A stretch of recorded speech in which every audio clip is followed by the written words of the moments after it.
Hello, fellow traders. 'Tis I, the Rumpled One, coming to you on Monday, December the 20th. The year's 2021. Let's talk trading. Keeping it simple, timing. These videos are for educational purposes only. Your results may differ from mine. Little housekeeping. If you want to get in touch with me via email or via Facebook, that's how you do it. Timing. Timing your entry, timing your exits, knowing the wait for your trade, where you want to enter on the chart. Now, the thing about timing is it's not that easy, really, to get the timing just so. So what am I talking about? So for example here, you can look at the chart and you can see here we put in the low of the day a few hours ago. We put in the high of the day last hour. But the timing, let's say you wanted to go short. Now, this is like a classic holo trade.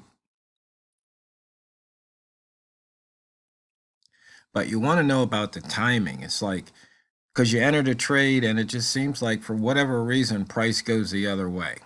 And it might go the other way, 2 pips, 5 pips. And usually it seems to go just enough to hit your stop and then reverse. So what do you do about it? If you hit the F9 key, it'll bring up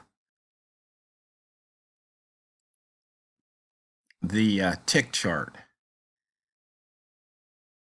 And by looking at the tick chart, you might start to get a clue of how to time your entries. Because as I mentioned probably a while ago, this is the high of the bid, this is the low of the ask. Until the bid crosses the ask or the ask crosses the bid, those peaks and valleys, you're not going to get much movement.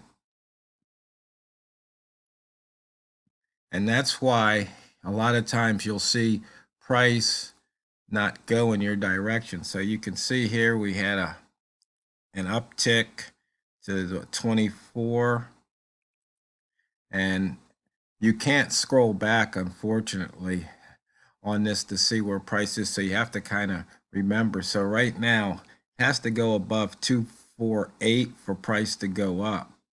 Okay, it's right at 248 and it just went up.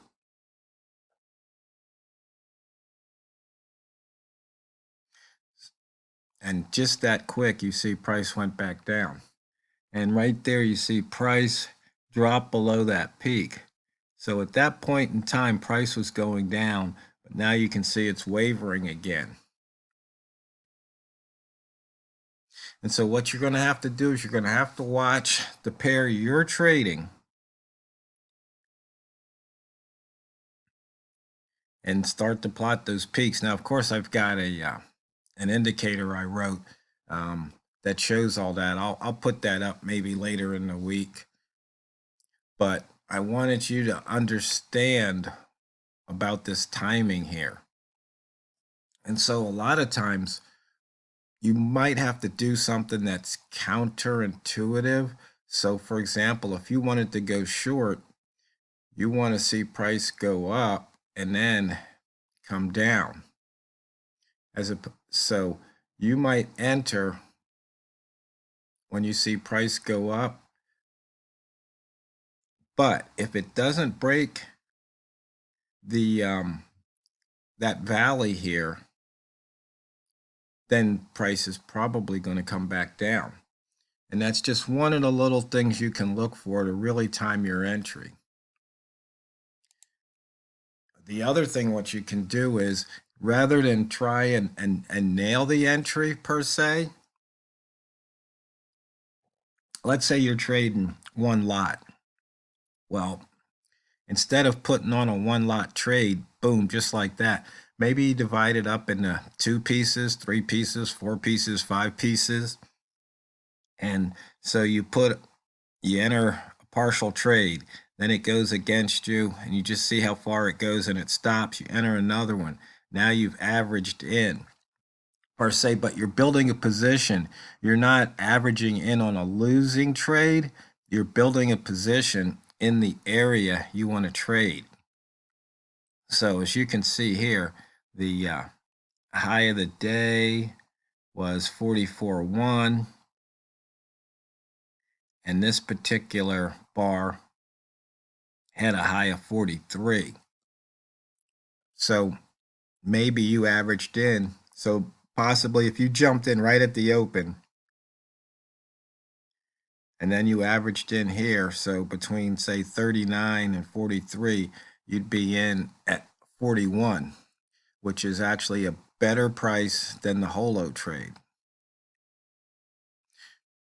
Oh, and I think some people are still not understanding the whole holo 1, 2, 3, because see, sometimes a holo can be a 1, 2, 3, and sometimes a 1, 2, 3 can be a holo.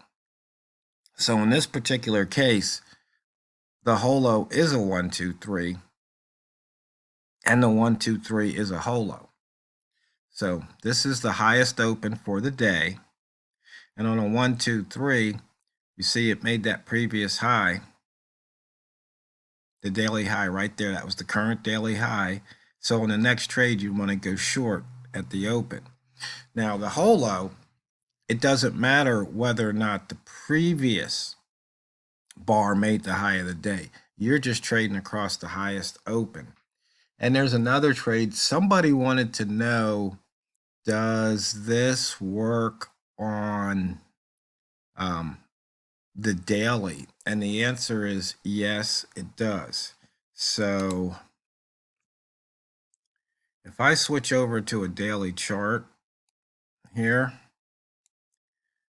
and this is the month. So right here, let's see, where is December? Started right here. So Thursday was the highest daily open for the month. So you see here, failed to make a new monthly high and then came back down. And then right here, this open was the lowest open of the month. And so you see here, price went below 1, 2, 3, 4 times off of the lowest open of the month. So yes, you can do this on a larger time frame.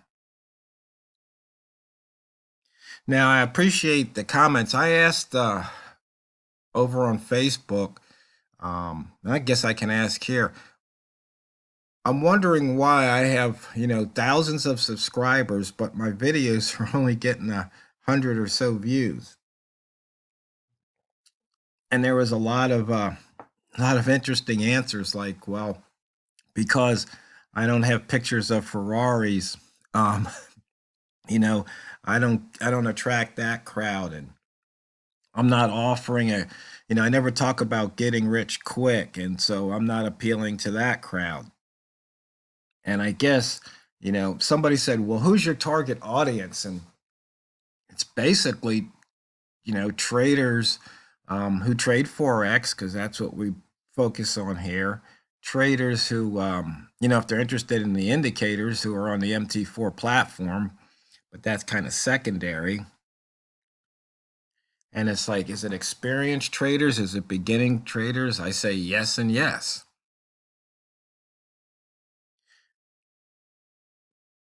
And then somebody said something to the effect that I guess some things aren't easy to understand.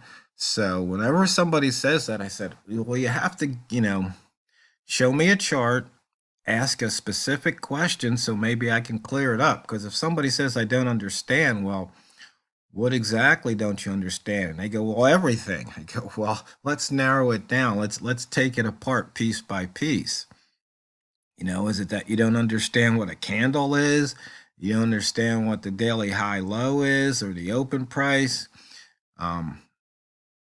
Because for the most part, my trades are simple. Just put horizontal lines on the chart like we're looking at right here. We can drop down to the hourly, or actually, I'm starting to like the M30 here, and then you can just take a look at the chart and trade pretty much with the candle color at the line. So here's a bearish black or red candle, if you wish. And so what happened here? At this line, it was green. It already made a high, so maybe you go long. You take a couple of pips since it stalled and failed, started going back, just out of that trade for a pip or two. Come down here. It was hit that line going down. Maybe you jumped in, maybe you didn't. If you did, it went back a little bit, but shouldn't have threatened your stop loss. And then here it paid off finally. Ditto for here. You go long at this line, you can see it gave you a couple of opportunities to exit with the profit. And if you did it, it gave you a couple opportunities possibly to jump back in or to go with the color at the line and take a small profit here again. And this is just reading the price action. And so if price comes down here and reverses, comes down here again, doesn't break and reverses, maybe this candle you don't take the entry here. This candle you might gamble and go with what price is telling you. It's saying, I don't want to go below this area. And if you look here, you can see it basically took out that imbalance right there, almost to the pip, almost to the point, probably did. See, we've got a high of 891. We've got a low of 891 to the point it took out that imbalance and then reversed. And if you're not understanding what imbalance is, there's a few videos where I talk about it and show you the indicators, etc. So once again, I appreciate all the comments and suggestions on getting why getting more views. And then I guess it is the YouTube algorithm. They say it's just not showing my videos. So if you haven't subscribed, please subscribe. And every time you watch the video, if you give me a like, maybe YouTube will bump me up in the algorithm. Because I'm just a little bewildered. And then again, also, I guess if somebody looks me up, there's a lot of people who've trashed me over the past decade and a half. Anywhere from the trade station people, the FOREX factory people, the baby pit people, etc. Forex.com, was it Big Mike's forum? You name it. Trade to Win, Trader's Way. No, not Trader's Way. I think my FX book. Oh, let's see. The MQL forum. FOREX, TXD, you name it. They pretty much, tried to trash the TRO quote unquote brand. But hey, I'm still standing, so I think that shows something. Can't worry about what other people say about you, really, except in the court of law. You really can't control it. So, the main idea is in the timing, you might not get it, pinpoint perfect, but if you think about an area as opposed to one specific level, you might be able to build your position and see profit as opposed to seeing loss. So, fellow traders, always remember and never forget, it's not what you trade, it's how you trade it. So go out there and drain the banks. And remember, this is a holiday week, so just be a little extra careful. This is TheRumpledOne, over and out.